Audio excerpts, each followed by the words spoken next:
Hello and welcome back to another video. Just thought I'd take a quick look round my gaming setup, as I usually do from time to time.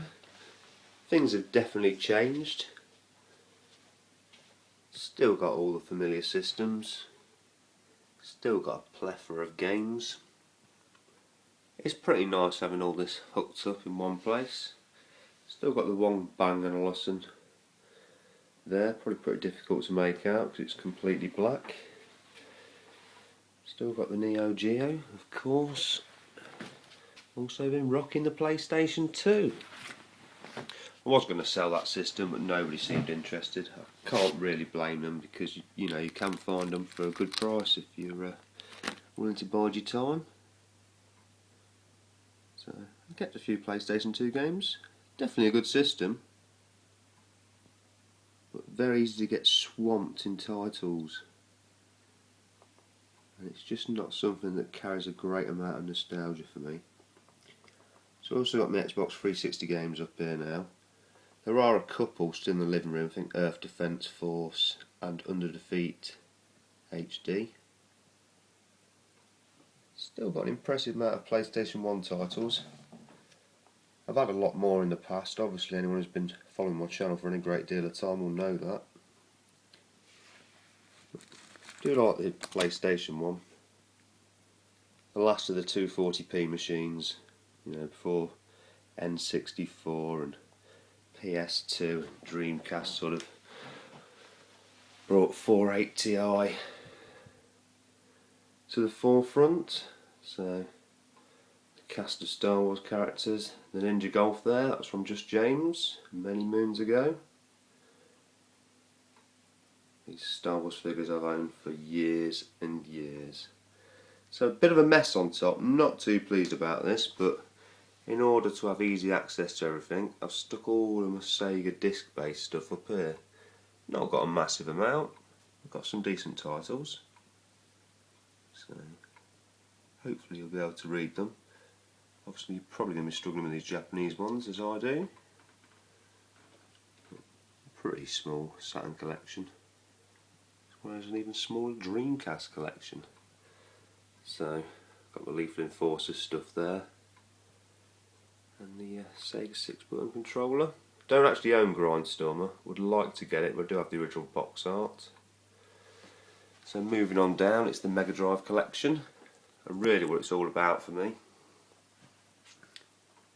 So, quite an extensive library of Japanese titles, some really good shooters. Few loose carts at the end there. There's Gunstar Heroes, Super Hang-On, Raiden Trad, and something else I've completely forgotten now. Anyway, even though I've bought the EverDrive, I don't really use it. I've just been playing the actual cartridges when it comes to the Mega Drive stuff. I find it a lot more rewarding, but don't get me wrong, I do think the EverDrive is a great tool. Be fantastic if I ever start doing live streams again. And it's also brilliant when I go over to my friend's house, because obviously I just have to take one cartridge now, which saves me a whole load of hassle. So I've still got quite a few PAL games and of course Genesis titles. Have considered selling these now I can play a superior version on the EverDrive, but there's just something nice about having the original games. So moving on to the old oak games cupboard.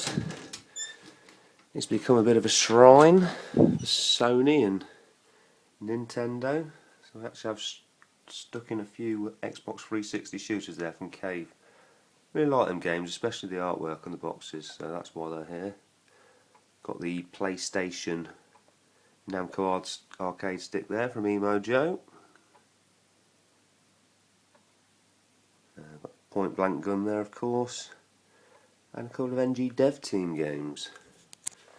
So moving on to the Super Nintendo stuff. Very small collection. I've had more games in the past, but I just generally like the ones that come in the box, just because the cartridges are pretty clean. Small Game Boy selection, and a few loose SNES titles, including Super Metroid, that come from Retro Chef. So massive thanks for that, did me a really good deal on that game. And that Air Sea Battle came from Retro Balls. just ended up keeping it. I think it's cool.